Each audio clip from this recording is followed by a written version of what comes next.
আজ আমরা সি এর ডেটা টাইপ সম্পর্কে জানব। ডেটা টাইপ আমি ভেরিয়েবলের ক্লাস করার সময় ডেটা টাইপ সম্পর্কে তোমাদের কিছুটা আইডিয়া দিয়েছিলাম। তো যারা সেই ক্লাসটা করোনি তারা অবশ্যই ভেরিয়েবল ক্লাসটা দেখে নেবে। আমি ভেরিয়েবল ক্লাসের লিঙ্কটা ডেসক্রিপশন বক্সে দিয়ে দিচ্ছি। কেমন?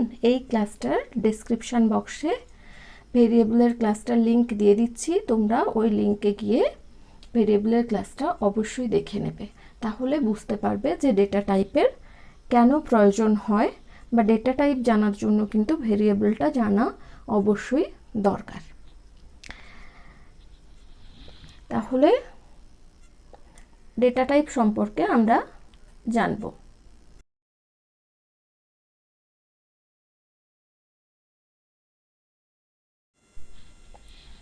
শুরু করা যাক ডেটা টাইপ নিয়ে আলোচনা।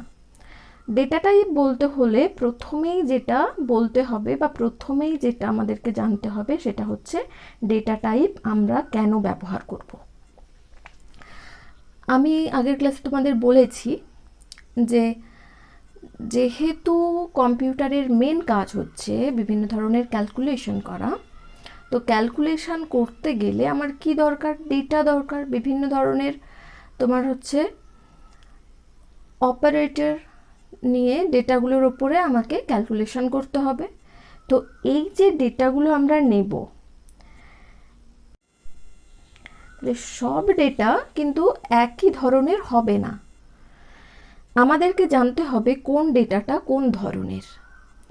তাহলে সুবিধাটা কি হবে না, আমি তোমাদের বলেছি ডেটাগুলোকে কোথায় স্টোর করে রাখা হয়? কম্পিউটারের মেমোরিতে। তাহলে মেমোরিতে যখন স্টোর করে রাখতে যাব, ডেটার টাইপ অনুযায়ী ডেটাটা কোন ধরনের এটা জানলে আমরা ওই ডেটাটার জন্য একটা মেমোরিতে নির্দিষ্ট পরিমাণ জায়গা পেতে পারবো। মানে সি কম্পাইলার ওই নির্দিষ্ট টাইপের ডেটার জন্য কতটা পরিমাণ জায়গা মেমোরিতে দেবে সেটা ঠিক করতে পারবে। না হলে কি হবে, আমরা সমস্ত ধরনের ডেটা টাইপ যদি না থাকে, তাহলে আমরা যে কোনো ডেটাকেই মেমোরিতে রাখতে গেলে আমরা বুঝতেই পারবো না যে এটার জন্য কতটা পরিমাণ জায়গা লাগবে, মানে কম লাগবে নাকি বেশি লাগবে। তাহলে ডেটাটা যদি খুব ছোট ডেটা হয় তখন কি হবে, আমরা যদি একটা প্রচুর বেশি পরিমাণ জায়গা ওই ছোট ডেটাটার জন্য দিয়ে দিই তাহলে প্রচুর পরিমাণ মেমোরি আমাদের নষ্ট হবে, আমরা মেমোরিটাকে ঠিক মতো ব্যবহার করতে পারবো না। আবার যদি ধরো একটা বড় ডেটা হয়, সেটা আমরা বুঝতে পারলাম না যে এটা বড় ডেটা, তাহলে কি হলো না, মেমোরিতে ওই বড় ডেটাটার জন্য যদি খুব কম পরিমাণ জায়গা দেওয়া হয় বা ওই ডেটাটা ধরবেই না এরকম একটা জায়গা যদি দেওয়া হয়, তখন কি হবে, ওই ডেটাটা তো মেমোরিতে রাখতেই পারবো না স্টোর করে। তাহলে এই হচ্ছে সমস্যা। এই সমস্যাটার সমাধান করার জন্য কি জানা দরকার? ডেটাটা কোন ধরনের জানতে পারলে আমরা জেনে যাব যে ডেটাটা কতটা বড় হতে পারে বা কতটা ছোট হতে পারে। ওই টাইপের ডেটাটা কতটা সাধারণত বড় হয় বা ছোট হয় এটা জানলে সেই অনুযায়ী সি কম্পাইলার মেমোরিতে একটা জায়গা ওই ডেটাটার জন্য অ্যালোকেট করতে পারবে বা রাখতে পারবে বা দিতে পারবে, যাই বলো। তাহলে ডেটা টাইপ বলতে আমরা কি বুঝতে পারলাম, যে সি প্রোগ্রামিং ল্যাঙ্গুয়েজে অনেক ধরনের ডেটা আছে। এই যে অনেক টাইপের ডেটা, এটাকেই বলা হচ্ছে ডেটা টাইপ। তাহলে এই ডেটা টাইপগুলোর মাধ্যমে কি করা হয় না, এই ডেটা টাইপগুলোর মাধ্যমে কম্পিউটারের মেমোরিতে বিভিন্ন ধরনের ডেটা সঠিকভাবে রাখা ও ব্যবহার করা যায়। বোঝা গেল? আমরা মেমোরিটাকেও সুন্দরভাবে ইউটিলাইজ করতে পারি। তাহলে ডেটা টাইপ জানা থাকলে কম্পিউটারের মেমোরিতে বিভিন্ন ধরনের বা বিভিন্ন টাইপের ডেটার জন্য একটা সুনির্দিষ্ট পরিমাণ জায়গা অ্যালোকেট করা সম্ভব হবে। তাহলে আমরা মেমোরিটাকে ভালোভাবে ইউটিলাইজ করতে পারব। এই হচ্ছে আমার ডেটা টাইপ। এবারে আসি অ্যানসিসি বা সি। অ্যানসিসিটা কি সেটা আমি তোমাদেরকে বলে দেব। এটা কিছু নয়, একটা সি এর স্ট্যান্ডার্ড বিভিন্ন ধরনের স্ট্যান্ডার্ড মেনটেন করা হয়। তো সেই অনুযায়ী সিকে বলা হচ্ছে এখানে এনসিসি। এটা নিয়ে আমি ডিটেল একটা আলোচনা করব পরে ভিডিওতে। তাহলে তোমরা আপাতত জেনে রাখো, আমরা যে সিটা করে থাকি সেটা হচ্ছে এনসিসি বলা হয় তাকে। আর এই এনসিসি এ বা সিতে প্রধানত 3 প্রকার ডেটা টাইপ দেখতে পাওয়া যায়। কি কি? 1 নম্বর হচ্ছে প্রাইমারি বা ফান্ডামেন্টাল ডেটা টাইপস। আমি এখানে, তোমরা বোর্ডে দেখতে পাচ্ছ, আমি এখানে লিখে দিয়েছি প্রাইমারি বা ফান্ডামেন্টাল ডেটা টাইপস 1 নম্বর। 2 নম্বর হচ্ছে ডিরাইভড ডেটা টাইপস। আর 3 নম্বর হচ্ছে ইউজার ডিফাইন্ড ডেটা টাইপস। হলো? তাহলে আমরা কি দেখলাম যে সিতে 3 প্রকার ডেটা টাইপ রয়েছে বা সি 3 প্রকার ডেটা টাইপ সাপোর্ট করে। 1 নম্বর হচ্ছে প্রাইমারি বা ফান্ডামেন্টাল ডেটা টাইপস, 2 নম্বর হচ্ছে ডিরাইভড ডেটা টাইপস, 3 নম্বর হচ্ছে ইউজার ডিফাইন্ড ডেটা টাইপস। এর মধ্যে সবথেকে ইম্পর্ট্যান্ট হচ্ছে ফান্ডামেন্টাল বা প্রাইমারি ডেটা টাইপস। এটা কিন্তু মোস্ট ইম্পর্ট্যান্ট, আমাদেরকে খুব ভালোভাবে জানতে হবে এই ফান্ডামেন্টাল বা প্রাইমারি ডেটা টাইপ সম্পর্কে। ডিরাইভড ডেটা টাইপস আর ইউজার ডিফাইন্ড ডেটা টাইপসটা আমরা ক্রমশ ক্লাস করতে করতে বা ক্রমশ যখন এগোবো, একটু অ্যাডভান্স স্টেজে গেলে তখনই কিন্তু এগুলোর প্রয়োজন হবে। কিন্তু একদম ফান্ডামেন্টাল স্টেজে বা প্রোগ্রামিংয়ের একেবারে প্রাইমারি লেভেল থেকেও কিন্তু আমাদেরকে ফান্ডামেন্টাল বা প্রাইমারি ডেটা টাইপসটা জানতেই হবে। তাহলে সেক্ষেত্রে আমরা ভালোভাবে আজকে জানবো ফান্ডামেন্টাল বা প্রাইমারি ডেটা টাইপ সম্পর্কে। ডিরাইভড আর ইউজার ডিফাইন্ড একটু অ্যাডভান্স লেভেলে গিয়ে আমরা জানবো, মানে যখন আমরা প্রোগ্রামিং একটু শিখে নেব তারপরে ডিরাইভড আর ইউজার ডিফাইন্ড ডেটা টাইপটা সম্পর্কে আমরা জানবো।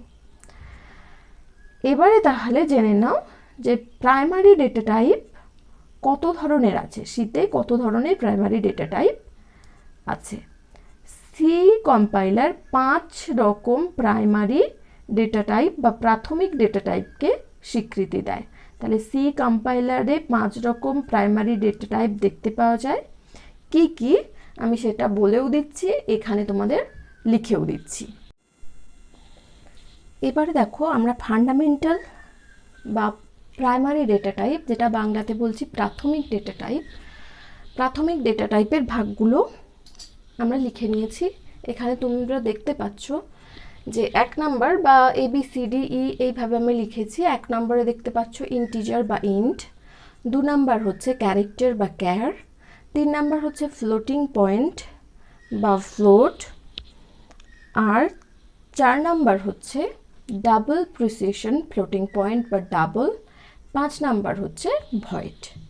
তাহলে প্রাইমারি ডেটা টাইপের 5টা ভাগ আমরা জানলাম। কি কি? Integer, character, floating point, double precision floating point, আর 5 নাম্বার হচ্ছে ভয়েড। আমরা এক এক করে ভালো করে জেনে নেব এগুলো সম্পর্কে। এটা কিন্তু প্রচণ্ড দরকারি। এইগুলো না জানলে আমরা প্রোগ্রামিংয়ে কিন্তু একটুও এগোতে পারবো না। অতএব এই ক্লাসটা খুব ভালো করে করবে, শেষ পর্যন্ত শুনবে, মন দিয়ে শুনবে। বুঝতে যদি অসুবিধে হয় তাহলে কমেন্ট করে জেনে নেবে। তাহলে প্রথমেই আমরা চলে আসি ইন্টিজারে। ইন্টিজারটা কি? ইন্টিজারের অর্থ হচ্ছে পূর্ণ সংখ্যা। তাহলে ইন্টিজারের সংক্ষিপ্ত নামটাও দেখো আমি পাশে লিখে দিয়েছি, ইন্ট, INT, ইন্ট।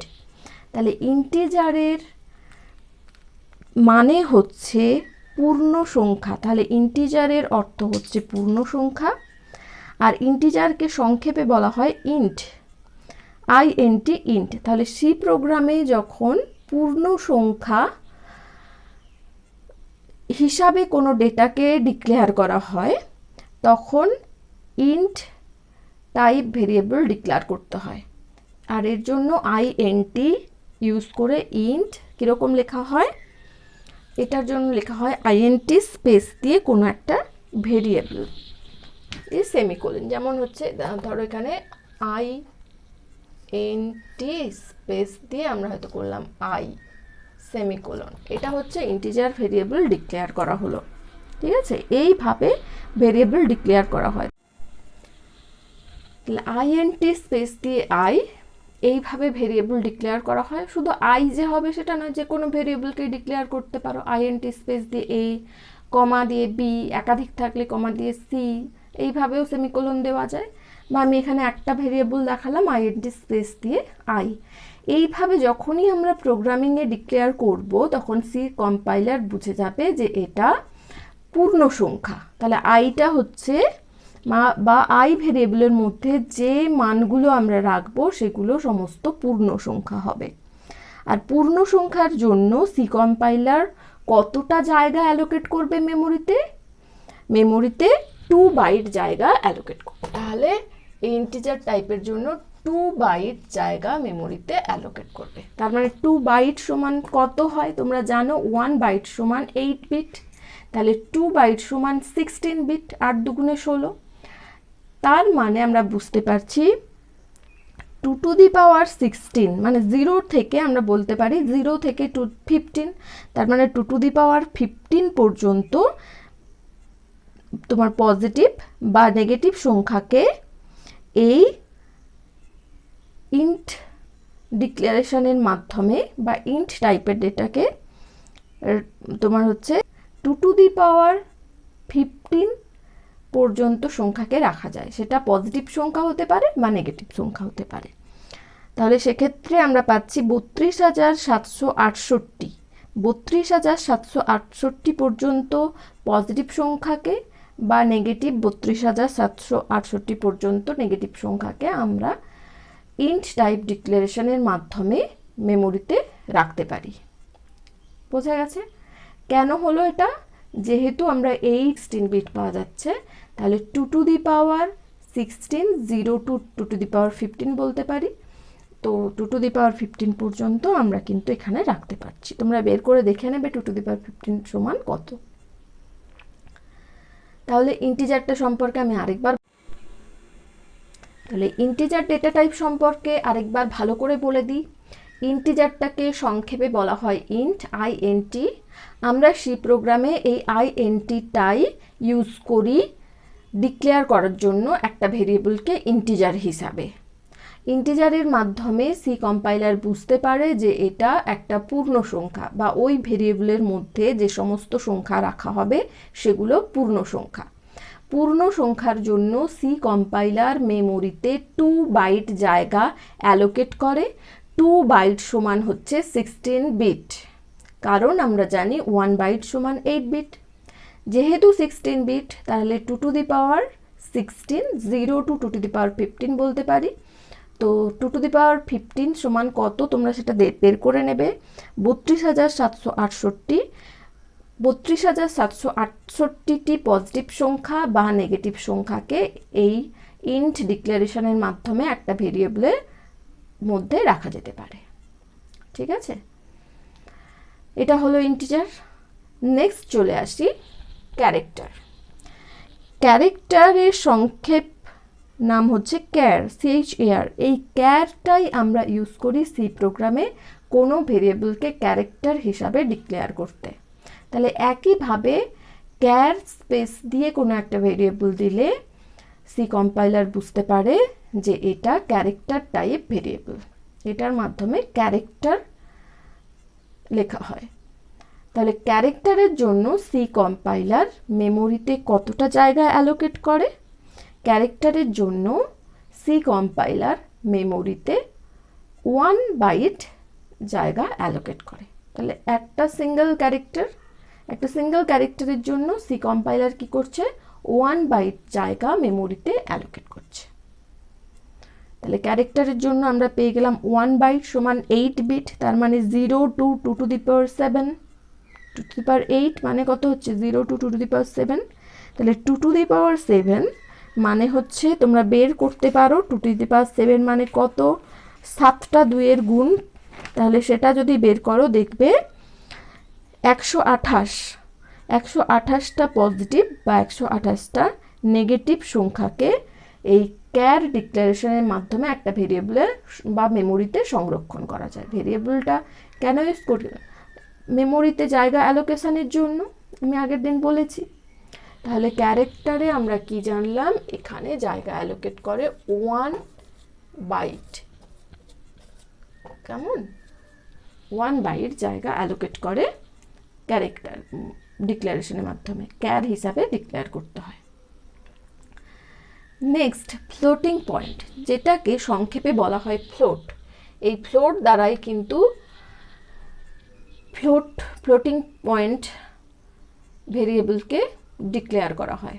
ফ্লোটিং পয়েন্টে কি দশমিক সংখ্যা, তাহলে নিশ্চয়ই পূর্ণ সংখ্যা ডিক্লেয়ার করতে বা পূর্ণ সংখ্যা মেমোরিতে রাখতে যে পরিমাণ জায়গা লাগবে, নিশ্চয়ই দশমিক সংখ্যা রাখতে তার থেকে বেশি পরিমাণ জায়গা লাগবে, কারণ দশমিক সংখ্যার দুটো পার্ট আছে। একটা দশমিক সংখ্যার মধ্যে একটা পূর্ণ সংখ্যা থাকবে একদিকে, আর দশমিক বিন্দুর পরে যে সংখ্যাটা আছে সেটা হচ্ছে ভগ্নাংশ সংখ্যা। তাহলে দুটো মিলিয়ে রাখতে নিশ্চয়ই বেশি জায়গার প্রয়োজন হবে। তাহলে বেশি জায়গা সি কম্পাইলারকে ফ্লোটিং পয়েন্টের জন্য অ্যালোকেট করতে হয়। আর এটা এই ফ্লোটিং পয়েন্টকে সংক্ষেপে কি বলা হয়, ফ্লোট। ফ্লোট দিয়েই সি প্রোগ্রামে ফ্লোটিং পয়েন্ট নাম্বারকে ডিক্লেয়ার করা হয়। কিভাবে ডিক্লেয়ার করা হয়, ঠিক আমি যেমন ইনটা দেখিয়েছি, ফ্লোট স্পেস দিয়ে কোনো একটা ভেরিয়েবলের নাম, ধরো ফ্লোট স্পেস এ, তার মানে এটা হয়ে যাচ্ছে, বোঝা যাচ্ছে এটা দশমিক সংখ্যা, মানে এ ভেরিয়েবলের মধ্যে থাকবে দশমিক সংখ্যা। আর তার জন্য এবার জেনে নিতে হবে সি কম্পাইলার কতটা পরিমাণ জায়গা অ্যালোকেট করবে। দশমিক সংখ্যার জন্য সি কম্পাইলার অ্যালোকেট করে 4 বাইট সমান 8 বিট, তার মানে 4 বাইট সমান কত হবে, 8 4 32 বিট, 32 বিট বের করবে। এটা 32 বিট মানে 2 টু দি পাওয়ার 31 পর্যন্ত, মানে 2 টু দি পাওয়ার 31 পর্যন্ত দশমিক সংখ্যা বা সংখ্যক দশমিক সংখ্যা বা নেগেটিভ সংখ্যাকে এর মধ্যে রাখা যায়, ফ্লোট ডিক্লারেশনের মাধ্যমে আমরা রাখতে পারি।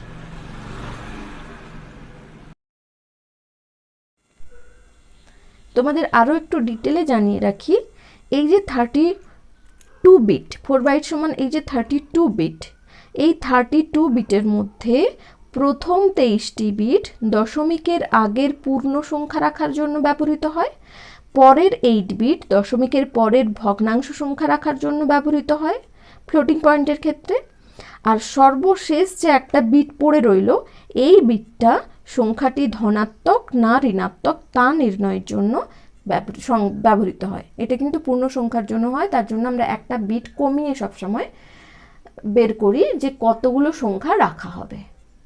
ঠিক আছে, এই হচ্ছে আমার আরেকটু ডিটেল আমি ধারণা দেওয়ার চেষ্টা করলাম। আরেকটা জেনে রাখো যে সি কম্পাইলার সাধারণত ফ্লোট টাইপ ভেরিয়েবলের জন্য দশমিকের পর বাই ডিফল্ট 6টি সংখ্যা রাখতে দেয়। সি কম্পাইলারে বাই ডিফল্ট দশমিকের পর কটা সংখ্যা নেবে, 6টা সংখ্যা। আর হচ্ছে দশমিকের পরের সংখ্যার জন্য রাখা হয় কিন্তু নির্দিষ্ট রাখা হয় 8 বিট, দশমিকের আগের পূর্ণ সংখ্যার জন্য থাকে 23টা বিট, আর একটা বিট থাকে সাইন বিট হিসাবে, সেটা পজিটিভ সংখ্যা না নেগেটিভ সংখ্যা সেটা বোঝানোর জন্য ব্যবহার করা হয় ওই একটা বিট। এই হচ্ছে আমার 32 বিটের হিসাব। তাহলে 2 টু দি পাওয়ার 31টি পর্যন্ত সংখ্যক পজিটিভ বা নেগেটিভ সংখ্যাকে এই ফ্লোটিং পয়েন্ট ডিক্লারেশনের মাধ্যমে রাখা সম্ভব হয় মেমোরিতে। ঠিক আছে, এটা হচ্ছে ফ্লোট টাইপ। তো নেক্সট আমরা আসবো ডাবল টাইপ বা ডাবল প্রিসিশন ফ্লোটিং পয়েন্ট সম্পর্কে। ডাবল প্রিসিশন ফ্লোটিং পয়েন্টটাকে সংক্ষেপে বলা হয় ডাবল, আর ডাবলটাই কিন্তু আমরা প্রোগ্রামে এই ধরনের সংখ্যাকে ডিক্লেয়ার করার জন্য ব্যবহার করি। তাহলে কোন কথাটা ইউজ করি প্রোগ্রামে, ডাবল কথাটা। একইভাবে ডাবলটা কি করা হয়, কিভাবে ডিক্লেয়ার করা হয়, ডাবল স্পেস দিয়ে কোনো একটা ভেরিয়েবল, যেভাবে ঠিক ইন্টের ক্ষেত্রে দেখিয়েছি, ইন্টিজারের ক্ষেত্রে ইন স্পেস ভেরিয়েবল তারপরে সেমিকোলন, ক্যারেক্টারের ক্ষেত্রে ক্যার স্পেস ভেরিয়েবল তারপরে সেমিকোলন, ফ্লোটিং পয়েন্টের ক্ষেত্রে ফ্লোট স্পেস ভেরিয়েবল তারপরে সেমিকোলন, ডাবলের ক্ষেত্রে ডাবল স্পেস ভেরিয়েবল তারপরে সেমিকোলন। এবার আমি চলে আসি ডাবলটা আমরা ব্যবহার করি কিসের ক্ষেত্রে, কারণ ইন্টিজার জানলাম পূর্ণ সংখ্যার ক্ষেত্রে ব্যবহৃত হয়, এর জন্য 2 বাইট জায়গা অ্যালোকেট হয় মেমোরিতে। ক্যারেক্টারটা জেনেছি, একটা ক্যারেক্টারকে মেমোরিতে রাখার জন্য ব্যবহার করা হয়, আর এর জন্য 1 বাইট জায়গা অ্যালোকেট করা হয়। ফ্লোটিং পয়েন্ট আমরা জেনেছি যে দশমিক সংখ্যাকে রাখার জন্য ব্যবহার করা হয়, এর জন্য 4 বাইট জায়গা মেমোরিতে অ্যালোকেট করা হয়। তো next double precision floating point, এটার কিছুই না, অনেকটাই ফ্লোটিং পয়েন্টের মধ্যে, মানে আমরা দশমিক সংখ্যাকেই এই ডাবলের মাধ্যমে রাখতে পারি, কিন্তু খুব বড় রেঞ্জের দশমিক সংখ্যাকে। তোমরা দেখেছো এক একটা দশমিক সংখ্যা এমন এত বড় হয় যে সেটাকে আমরা অনেক সময় কিভাবে লিখে থাকি, এইভাবে লিখে থাকি, ধরো 1.4 ইন্টু 10⁻10 বা 8, 9, এইভাবে আমরা ধরো 10⁹ এইভাবে লিখে থাকি, এতটাই বড় তার রেঞ্জ হয়। এই ধরনের বড় বড় রেঞ্জের যে সমস্ত দশমিক সংখ্যাগুলো থাকে সেগুলো এই ডাবলের মাধ্যমে বা ডাবল ডিক্লারেশনের মাধ্যমে সেগুলোকে মেমোরিতে রাখা হয়। তো এক্ষেত্রে কিভাবে সংখ্যাটা সংরক্ষিত হয়, এই যে আমরা হচ্ছে পাওয়ারটা দেখালাম তার আগের যে সংখ্যাটা, এই সংখ্যাটাকে বলা হচ্ছে মন্টিসা, আর এর যে পাওয়ারটা এটা হচ্ছে এক্সপোনেন্ট। তাহলে মন্টিসাকে সংরক্ষণ করা হয় আর হচ্ছে এক্সপোনেন্টকে সংরক্ষণ করা হয়। এই ধরনের সংখ্যাকে বলা হচ্ছে এক্সপোনেনশিয়াল নোটেশন। এই ধরনের যে নোটেশন আমরা এই যে এটা লিখেছি, এই ধরনের নোটেশনকে বলা হয় এক্সপোনেনশিয়াল নোটেশন। তাহলে এটা কিভাবে রাখা হয় বললাম, মন্টিসাটা আলাদাভাবে সংরক্ষণ করা হচ্ছে কিছু বাইটের মধ্যে, তাহলে সংখ্যার মানটা থাকছে সংরক্ষিত থাকছে মন্টিসার মধ্যে, আর পাওয়ারটা থাকছে এক্সপোনেন্টের মধ্যে। ডাবলের ক্ষেত্রে সংখ্যাটা থাকছে মন্টিসার মধ্যে, পাওয়ারটা থাকছে তোমার এক্সপোনেন্টের মধ্যে। এই ডাবলের জন্য তাহলে অনেকটাই বেশি পরিমাণ প্লেসের দরকার হয়, আর এই ডাবলের জন্য যে পরিমাণ জায়গা অ্যালোকেট করা হয় সেটা হচ্ছে 8 বাইট, 64 বিট। ঠিক আছে, 8 বাইট মানে 64 বিট এর জন্য অ্যালোকেট করা হয়। তাহলে এতে আর কিছু নয়, একটু মানে বিগ রেঞ্জের সংখ্যা রাখা হয়। দশমিকের পরে আমরা অনেক বেশি পরিমাণ এখানে সংখ্যা রাখতে পারি দশমিকের, আর সামনের পূর্ণ সংখ্যাটাও আমরা একটু বড় ধরনের রাখতে পারি ডাবলের মধ্য দিয়ে। এই হচ্ছে ডাবল। তাহলে আরেকবার আমি সারসংক্ষেপ করে দিচ্ছি। ইন্টিজার, যেটাকে সংক্ষেপে ইন্ট দ্বারা ডিক্লেয়ার করা হয়, এই ইন্ট দ্বারা ডিক্লেয়ার করলে সি কম্পাইলার বুঝতে পারে এটা একটা পূর্ণ সংখ্যা, এর জন্য মেমোরিতে 2 বাইট জায়গা অ্যালোকেট করা হয়। ক্যারেক্টার ক্যার দ্বারা ডিক্লেয়ার করা হয়, আর ক্যার দেখলে সি কম্পাইলার বুঝতে পারে এটা ক্যারেক্টার টাইপ একটা ভেরিয়েবল, আর এর জন্য 1 বাইট জায়গা সে মেমোরিতে অ্যালোকেট করে। ফ্লোটিং পয়েন্ট, ফ্লোট, যেটার জন্য 4 বাইট জায়গা মেমোরিতে অ্যালোকেট করা হয়। তাহলে ফ্লোটের জন্য 4 বাইট জায়গা মেমোরিতে অ্যালোকেট করা হয়, আর এর মধ্যে আমি বলে দিয়েছিলাম যে 23টা বিট দশমিকের আগের পূর্ণ সংখ্যা রাখার জন্য, পরের 8 বিট দশমিকের পরের ভগ্নাংশ সংখ্যা রাখার জন্য, আর একটা বিট পজিটিভ না নেগেটিভ সেটা বোঝানোর জন্য সাইন বিট হিসাবে ব্যবহৃত হয়। ঠিক আছে, ফ্লোটিংয়ের। আর ডাবল প্রিসিশন ফ্লোটিং পয়েন্ট দশমিক সংখ্যা রাখতেই ব্যবহার করা হয়, কিন্তু দশমিক সংখ্যাটা একটু বিগ রেঞ্জের হয়, আর এর মধ্যে এই ধরনের দশমিক সংখ্যার ক্ষেত্রে দশমিক সংখ্যার পূর্ণ সংখ্যাটা রাখা হয় মন্টিসার মধ্যে, আর হচ্ছে পাওয়ারটা রাখা হয় এক্সপোনেন্টের মধ্যে। এক্সপোনেনশিয়াল নোটেশন এটাকে বলা হয়। এই ধরনের আসছি ভয়েড টাইপে। ভয়েড টাইপের কোনো মান বা ভ্যালু নেই। ভয়েড টাইপটা তাহলে আমরা ব্যবহার করি কেন, কোনো মান বা ভ্যালু যেহেতু নেই? এটা ব্যবহার করা হয় ফাংশানের টাইপ নির্দেশ করার জন্য। তাহলে ভয়েড টাইপের কোনো মান বা ভ্যালু নেই, কিন্তু এটা ব্যবহার করা হয় ফাংশানের টাইপ নির্দেশ করার জন্য। ফাংশানটা ডিটেলে তোমরা পরে জানবে, এখনও ফাংশান শুরু হয়নি, তো ফাংশান জানতে গেলে আরও একটু আমাদেরকে জানতে হবে, তারপরে আমরা ফাংশান সম্পর্কে জানবো। তো সেই ফাংশানের সময় ভয়েড টাইপটা তোমরা আরও ভালো করে বুঝতে পারবে। এখন শুধু বলে রাখি যে যখন কোনো ফাংশান তার কলিং ফাংশানকে কোনো ভ্যালু রিটার্ন করে না, তখন ওই ফাংশানের টাইপকে ভয়েড ডিক্লেয়ার করতে হয়। বোঝা গেল? যখন কোনো ফাংশান তার কলিং ফাংশানকে, কলিং ফাংশান কি, না যে ফাংশনটা আরেকটা ফাংশনকে কল করছে। তাহলে কলিং ফাংশনকে যখন অন্য একটা ফাংশন যাকে কল করা হচ্ছে সে যখন কোনো ভ্যালু রিটার্ন করে না, তখন ওই ফাংশনের টাইপকে ভয়েড ঘোষণা করা হয়। বোঝা গেল? এই হচ্ছে ফাংশনের টাইপ।